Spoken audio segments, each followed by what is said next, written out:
Our next story is about corruption. This is a global problem. It plagues a number of countries, but some more than others. Among those at the top of the list is Nigeria. Nigeria is Africa's most populous nation. It used to be Africa's biggest economy as well, but it has now slipped to fourth place. This slide is often linked to President Bola Tinubu, his economic policies and his reputation for corruption. Tinubu recently featured on a list, the list of the most corrupt leaders in the world. The winner was former Syrian President Bashar al-Assad. He was followed by Kenya's William Ruto. But Tinubu made the top 5.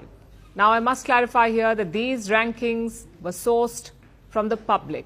There wasn't a scientific formula involved. It was about public perception. And Tinubu is perceived to be extremely corrupt. So is his government. There are a number of reasons for this. Let me show you some of the latest examples, starting with the government. Nigeria has an anti-corruption agency. It is called the EFCC, the Economic and Financial Crimes Commission. This is Nigeria's watchdog. Its job is to tackle corruption, and technically they are doing that, but at home. Let's show you today's major headline. The EFCC has detained 10 of its own over some missing items. This statement was put out by the agency. You'll notice that they said some operational items could not be accounted for. Okay, that sounds like some missing equipment. But then the Nigerian press dug a little deeper, and it turns out that the operational items were jewelry and cash worth $350,000 to $400,000. What operations were they pulling off with all that jewelry? 10 EFCC officers were detained in Lagos. They are apparently answering questions. That is all that the commission has revealed. They haven't told the public who the corrupt officers are. I know it's innocent until proven guilty, but the very same commission usually does not follow this. They happily share the names of under trials, but suddenly the agency is shy about revealing the names of its own officers. And this has been quite a bad week for them.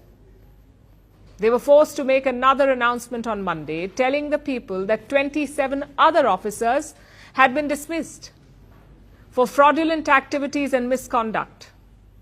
This is not a great look for Nigeria's anti-graft watchdog, and definitely not a good look for the Tinubu government. Bola Tinubu is 72 years old. He's been around for a while. He's a seasoned politician. So as you would expect, he has been linked to a number of scandals over the decades. One of the worst involved drug dealing.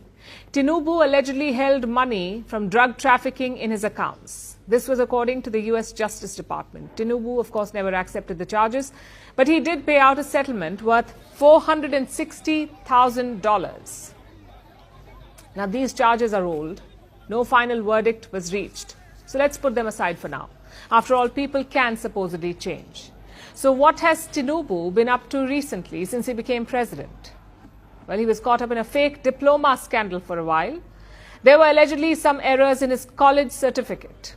Okay, mistakes happen, moving on. Then there was a major scandal involving a highway. Tinubu issued a $13 billion government contract to a company co-owned by his son.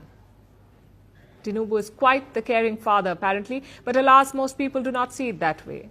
That is why he made it to the top 5 in the Corrupt Person of the Year award. The perception is quite prevalent, and reports say that he is quite vexed.